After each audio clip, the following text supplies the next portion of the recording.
नेपाल के प्रधानमंत्री केपी ओली ने अपने पद से इस्तीफा बेशक दे दिया हो, मगर वहां की जनता, वहां के युवाओं का गुस्सा जो है वो थमने का नाम नहीं ले रहा है। दोस्तों, मेरे पीछे ये वीडियो बताता है कि इस वक्त लोगों में किस तरह का आक्रोश है।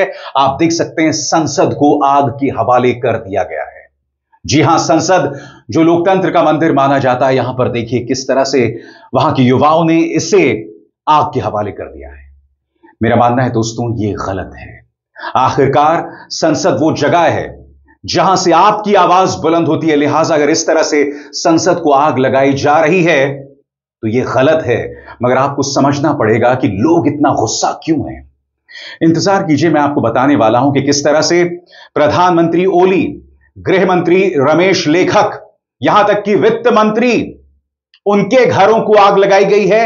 वित्त मंत्री को दौड़ा दौड़ा कर पीटा जा रहा है और जितने मंत्री हैं वो नेपाल से भागने की तैयारी कर रहे हैं, क्योंकि नेपाल एयरपोर्ट में, जैसे कि आप मेरे पीछे देख सकते हैं, पूरी एक बाढ़ सी आई हुई है। यहां पर आप देख सकते हैं हेलीकॉप्टर्स की। बताया जा रहा है कि इन्हीं हेलीकॉप्टर्स में सवार होकर तमाम जो मंत्री हैं वो काठमांडू छोड़कर भागने वाले हैं।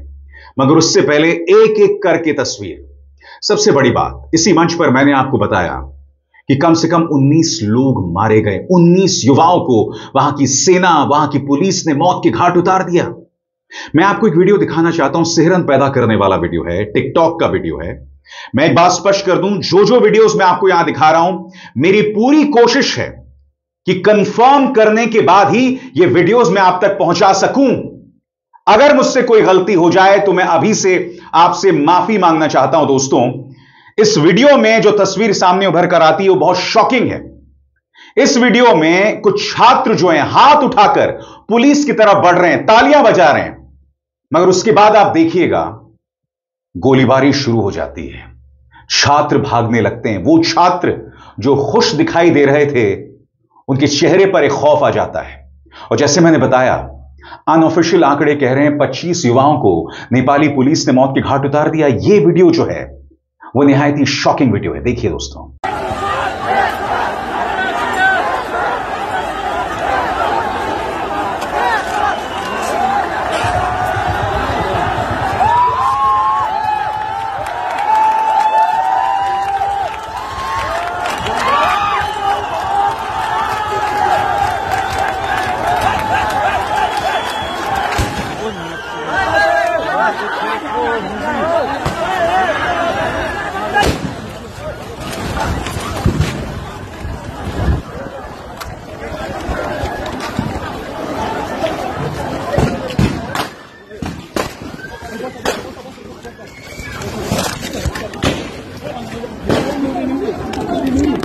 लोगों में जबरदस्त आक्रोश है।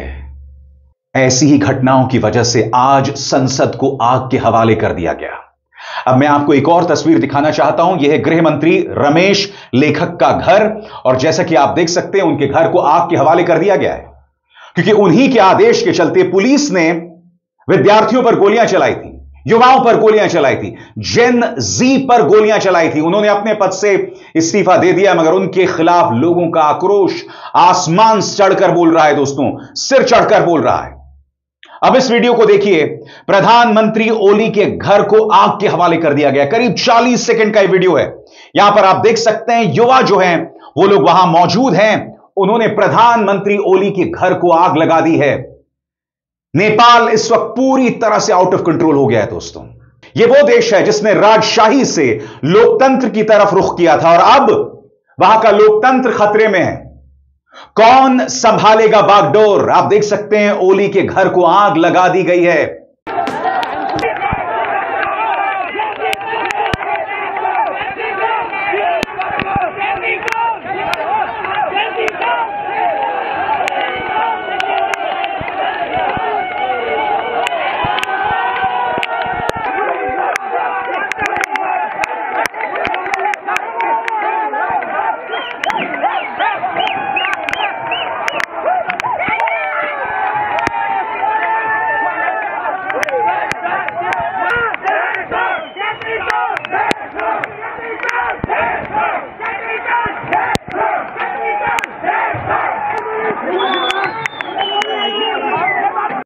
और बात यहां नहीं रुकती, एक और वीडियो देखेंगे तो पता चलेगा लोग कितने नाराज हैं। इनफैक्ट 2 वीडियोस हैं और दोनों एक से वीडियोस हैं। पहले वीडियो में देखिए, उनके वित्त मंत्री को सड़क पर लोग दौड़ा दौड़ा कर पीट रहे हैं। यह सबक है दोस्तों उन तमाम सरकारों के लिए जो जनता की नहीं सुनते, जो जनता पर तानाशाही वाला रवैया जो है वो अपनाते हैं। और यहां पर आप देख सकते हैं किस तरह से उनके वित्त मंत्री को सड़क पर दौड़ा दौड़ा कर पीटा जा रहा है। वहां का युवा उन्हें लात मार रहा है। जैसे मैंने कहा दोस्तों, यह गलत है, यह होना नहीं चाहिए। मगर मैं फिर आपसे पूछना चाहता हूं, सरकार के हाथ में था कि वो 1 गोली चलाए या 10 गोली चलाए, मगर उसने कम से कम 25 युवाओं को मौत के घाट उतार दिया। आज न सिर्फ उसका युवा बल्कि उनके मां बाप भी सड़क पर हैं। उनके मन में आक्रोश है कि तुमने हमारे बच्चों को मौत के हवाले कर दिया। यही वजह है कि यहां पर आप देख सकते हैं किस तरह से वित्त मंत्री को दौड़ा दौड़ा कर पीटा जा रहा है। और हर तरफ यही मंजर दिखाई दे रहा है दोस्तों। जैसे कि आप यहां पर देख सकते हैं, बाकायदा एयरपोर्ट के अंदर तमाम हेलीकॉप्टर्स लाइन से खड़े हुए हैं। ऐसा क्यों है दोस्तों? ऐसा इसलिए है क्योंकि खबरें आ रही हैं कि बड़ी तादाद में जो तमाम मंत्री जिन पर भ्रष्टाचार के आरोप हैं वो नेपाल छोड़ने की तैयारी कर रहे हैं। बड़ा प्रश्न ये कि वो लोग नेपाल छोड़कर कहां भागेंगे, क्योंकि एयरपोर्ट से अगर आप हेलीकॉप्टर में सवार हो रहे हैं तो आप भारत ही जा सकते हैं। आप लंदन अमेरिका तो जा नहीं सकते हैं, पाकिस्तान भी नहीं जा सकते हैं। सवाल ये कि ये कहां भागने वाले हैं, कौन सा देश इनको शरण देगा। यहां पर जो दिखाई दे रहा है नजारा अपने आप में बहुत कुछ कहता है, जिससे पता चलता है कि नेपाल में हालात कितने बेकाबू थे। यही वजह है कि वहां की केपी ओली सरकार ने सोशल मीडिया प्लेटफॉर्म्स पर पाबंदी लगा दी। क्यों? क्योंकि मुख्य धारा का मीडिया जब सत्ता से सवाल पूछना बंद कर दे और मीडिया जिसका सवाल होता है जनता की आवाज बनना, वो गोदी मीडिया बन जाए, तब असली आवाज सोशल मीडिया से उठकर आती। यही भारत में भी हो रहा है। पूरा गोदी मीडिया सरकार के सामने नतमस्तक है। अब यूट्यूब पर, फेसबुक पर, ट्विटर पर सरकार से सवाल पूछे जाते हैं, क्योंकि इस तरह के सवाल अब पूछे जाने बंद हो गए हैं। दोस्तों, अब मैं आपको एक और वीडियो दिखाना चाहता हूं। यहां पर नेपाल सरकार में कुछ अधिकारी इस कार में बैठे हुए हैं, जैसे हम लोगों ने रेड सर्कल से आपको दिखाया है, और ये लोग भागने का प्रयास कर रहे हैं, मगर सामने भीड़ है और वो भीड़ को रौंदते हुए जा रहे हैं। मगर आखिरकार कार को रुक जाना पड़ता है और वो अधिकारी बाहर आते हैं। मैं नहीं जानता हूं उनका क्या हश्र हुआ, क्योंकि जिस तेजी से वो लोग गाड़ी चला रहे हैं, न जाने कितने लोगों को उन्होंने रौंद दिया होगा। और भीड़ जो नाराज है, उन्होंने उनका क्या हश्र किया होगा, सोच की भी सिहरन पैदा होती है। और आगे बढ़ने से पहले एक जरूरी संदेश। मेरे कार्यक्रमों के लिए आप नोटिफिकेशन का इंतजार मत कीजिए। मेरे चैनल में जाइए और खुद जाकर कार्यक्रम देखिए और रहिए अपडेटेड।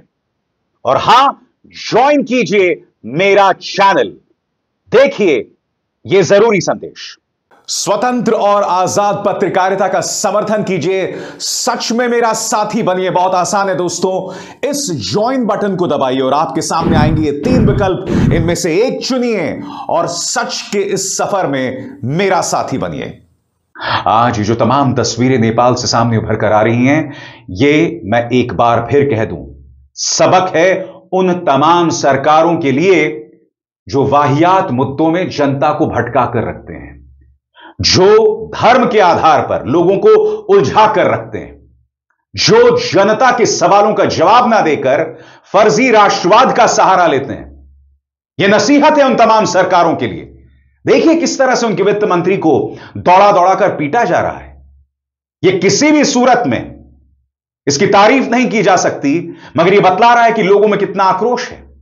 जब आप 25 युवाओं को मौत के घाट उतार दें, और जैसा कि मैंने आपको वीडियो दिखाया था, छात्रों ने, युवाओं ने विश्वास करके, हाथ ऊपर करके वो पुलिस की तरफ जा रहे थे और तब पुलिस वाले गोलीबारी शुरू कर देते हैं विदाउट एनी प्रोवोकेशन। सीधा सा सवाल, उन छात्रों पर गोलियां क्यों चलाई गई, यह समझ के परे है। दोस्तों, इस वक्त पूरे काठमांडू पर एक तरह से धुआं का गुबार दिख रहा है। यह देखिए, ऊपर से ली गई तस्वीर, इनफैक्ट अपने पूरे स्क्रीन पर देखिए। यह धुआं का गुबार जो है वो इस वक्त नेपाल की मौजूदा राजनीति है। यह धुएं का गुबार आप तमाम जगहों पर देख रहे हैं। नेपाल में हर सूबे में यह अराजकता और यह असंतोष के स्वर सुनाई दे रहे हैं, क्योंकि वहां के लोग भ्रष्टाचार से इतने पीड़ित हो गए थे कि उन्होंने एक लोकतांत्रिक सरकार के खिलाफ आवाज बुलंद कर दी। वो सरकार जो चाइना की पिछलग्गू बनकर काम कर रही थी। बोला, मुझे बताइए, टिकटॉक पर पाबंदी नहीं, और तर्क क्या दिया गया कि उन्होंने खुद को रजिस्टर करा लिया, जो अपने आप में वाहियात तर्क है। आपने 24 घंटे नहीं, उससे कम समय में आपको वो पाबंदी वापस लेनी पड़ी, मगर उसकी कीमत क्या थी? बड़ी तादाद में लोग मारे गए।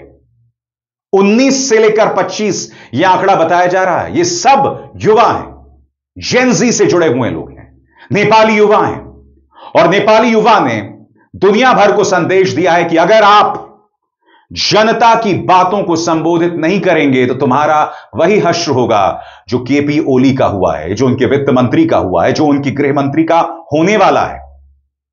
सबसे बड़ी बात, सरकारों का यही अंदाजे बयां होता है। याद कीजिएगा, केपी ओली ने क्या कहा था? केपी ओली ने कहा था कि कुछ बाहरी लोग इस प्रदर्शन में आ गए हैं।